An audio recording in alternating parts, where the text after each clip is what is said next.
No mundo antigo, antes do nascimento de nosso Senhor Jesus Cristo, os homens viviam num verdadeiro caos, num mare-magno confuso de pecados, de desordens. Os povos antigos, que não adoravam o verdadeiro Deus, viviam em crimes, abominações, impurezas, horrores. O próprio povo judeu, em determinado momento, antes da vinda do Messias, mas já próximo à vinda do Messias, do Salvador, que eles esperavam tanto, o povo judeu estava decadente, infelizmente, e muito decadente. Os fariseus, que eram aqueles que, 200 anos mais ou menos antes da vinda do Messias, se tinham separado do que era o comum dos judeus para serem chamados realmente os separados, aqueles que eram zelosos, que cumpriam a lei, eles se tornaram uma raça de víboras, condenadas depois por nosso Senhor Jesus Cristo. Eles mentiam, enganavam, roubavam e se mostravam como os chefes da religião, mas eles eram realmente uns monstros, eram lobos vestidos com peles de ovelhas. Depois, não só os fariseus, mas toda a sociedade judaica estava muito corrompida, muito pervertida, muito desviada. Não se esqueçam que o profeta Ezequiel, isso séculos antes da vinda de nosso Senhor Jesus Cristo, ele viu uma visão que Deus permitiu que ele tivesse. Ele viu os sacerdotes, os judeus, os sacerdotes, adorando demônios nos subterrâneos do templo. Portanto, imaginem só, em cima eles ofereciam um sacrifício, embaixo adoravam um demônio. No fundo, eles adoravam a Satanás, serviam uma religião de Satanás, mas tinham uma aparência de bem. Eram sepulcros caiados. Por fora são belos, por fora são brancos, cor do cal, por dentro cheio de putrefações, como dizia nosso Senhor Jesus Cristo. Por fora, bela viola, como dizem no Brasil, por dentro, pão bolorento. Assim eram os fariseus. E muito pior do que pão bolorento eram eles. Nosso Senhor Jesus Cristo, antes da vinda dele, ou seja, o povo esperava o Messias, o Salvador.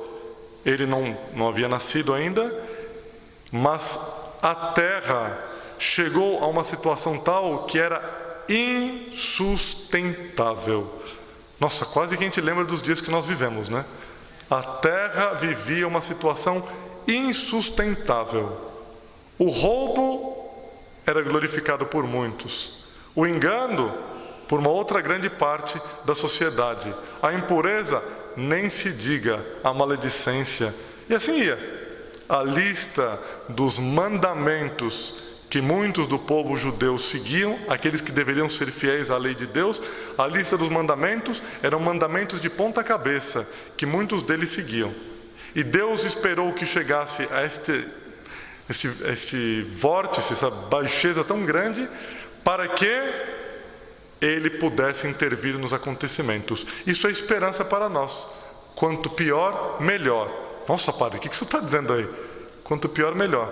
Porque quanto pior estiver a humanidade, nós temos certeza, por nossa fé, de que Deus está próximo de intervir para terminar com aquela obra de Satanás, que é um baralho, um castelo de cartas, criado pelos infernos, que Deus derrubará com o sopro de sua boca. Antes da vinda de nosso Senhor Jesus Cristo, os justos esperavam sua vinda, os poucos justos. E aqui é um conceito interessante para a nossa meditação no dia de hoje. Os poucos justos esperavam a vinda de nosso Senhor Jesus Cristo. Portanto, a decisão da história, a decisão dos rumos dos acontecimentos da história, não está restrita a uma grande multidão. Não está posta nas mãos de uma grande multidão. Não, está restrita a um pequeno conjunto, a um conjunto de justos que Deus escolheu como eixo para, de um momento para o outro, girar a história. Nesse momento histórico, momento auge, momento em que dividiu realmente a história entre antes de Cristo e depois de Cristo. Nesse momento, Deus escolheu 2 justos. Somente. Foi suficiente. 2 justos mudaram o rumo da história. Uma virgem que esperava a vinda do Messias, uma virgem que rezava a Deus implorando a vinda do Messias, foi ela escolhida para receber o Messias no seu claustro materno, para ser não a mãe do Messias, mas a mãe de um Messias que os próprios judeus não entendiam como viria, que seria o próprio Deus encarnado. Enquanto na terra os homens tinham a sensação de que Deus os tinha abandonado e que não mais via o que estava acontecendo no mundo, e os homens se digladiando, uma decadência terrível, em pecados, em faltas, em crimes, em violências. Enquanto isso acontecia, Deus, do mirante da eternidade, olhava os acontecimentos futuros, a instauração da Santa Igreja, o orvalho que Deus enviaria ao mundo para a sua salvação, a Santa Igreja. Para que ela nascesse, era necessário que nascesse um menino, que seria ele mesmo Deus vindo ao mundo para salvar os homens. Deus olhando no mirante da eternidade, a terra convulsionada, poucos justos rezavam, e uma virgem, a justa por excelência, uma virgem foi escolhida para receber o anúncio do anjo: tu conceberás e darás à luz um filho, e lhe porás o nome de Jesus. Interessante a frase que o anjo utiliza com Nossa Senhora dizendo: não temas, Maria. Não temas, Maria. Por quê? No momento em que Deus escolhe o justo que deveria custodiar a Nossa Senhora, que é São José, aquele que vem da linhagem de Davi, da linhagem real, que já não era mais considerado pelos homens. Interessante, de um lado, uma alma, que é Nossa Senhora, a alma de Nossa Senhora, é olhada com benevolência por Deus e é escolhida para ser a mãe de Deus, receber o Messias em sua casa, trazer a salvação, trazer a Santa Igreja a este mundo. Nossa Senhora, no momento em que recebeu o nosso filho em seu claustro materno, recebia a Santa Igreja católica, apostólica, romana, a única verdadeira, em seu claustro, para fazer com que ela nascesse também aos homens. Nossa Senhora recebia a nosso Senhor Jesus Cristo, recebia a promessa da Igreja no momento em que o mundo estava em um caos. E ao mesmo tempo, São José, da linhagem de Davi, portanto da linhagem dos reis, era desconhecido, posto de lado, e sua realeza já não era mais reconhecida pelos homens, porque muitas vezes os homens, quando estão decadentes, eles já não reconhecem mais onde está a realeza, eles não reconhecem mais onde está a verdade, onde está a justiça, onde está o homem providencial que deve guiar os acontecimentos, porque os homens ficam com os olhos embaçados por seus pecados e não têm mais a capacidade de ver aquilo que Deus quereria que eles vissem.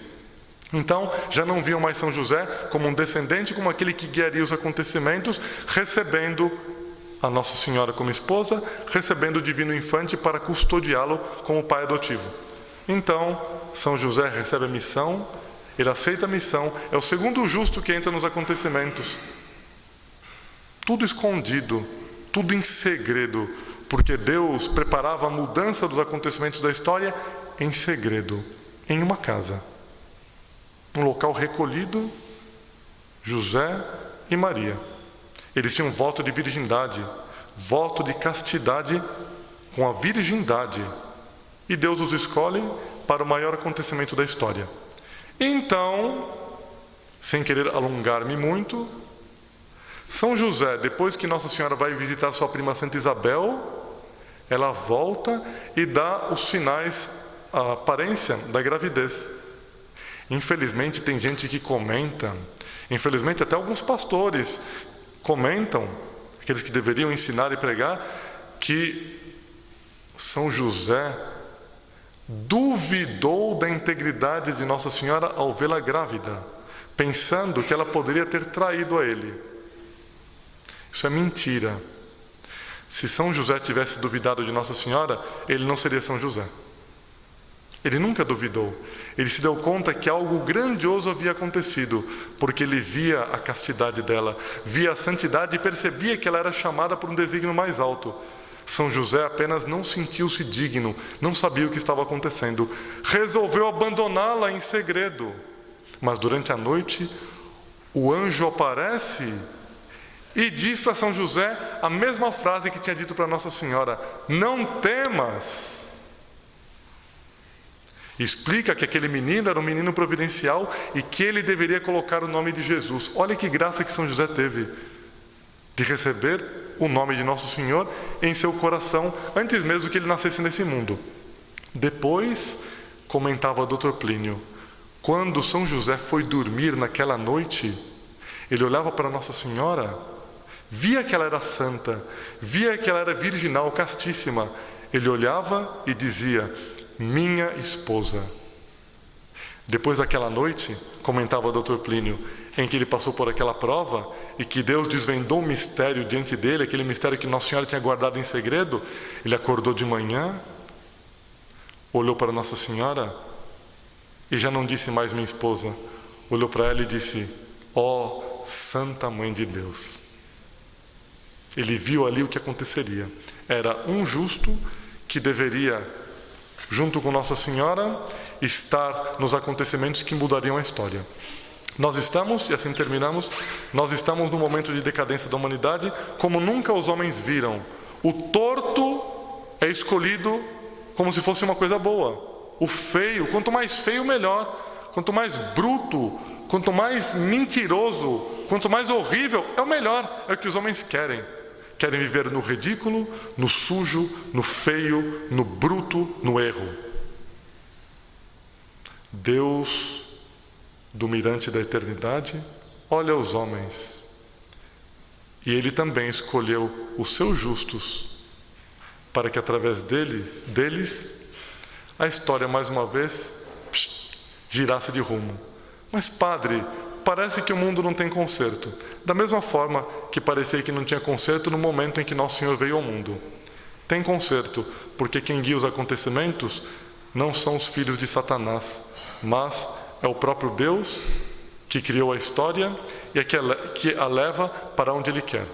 Nós veremos grandes coisas acontecerem. O menino Jesus nascerá mais uma vez. Como que Ele nascerá? O seu reino, que é o reino de Maria, nascerá nesse mundo, e os justos que hoje sofrem, que hoje são perseguidos, serão aqueles que em seu coração conceberam este reino e que poderão, por seus lábios virginais, proclamá-lo ao mundo para poder dizer um dia, o coração imaculado de Maria, como foi prometido em Fátima, triunfou. Que Nossa Senhora venha logo com seu divino infante, que ela reine neste mundo, que ela reine eternamente. Louvado seja nosso Senhor Jesus Cristo.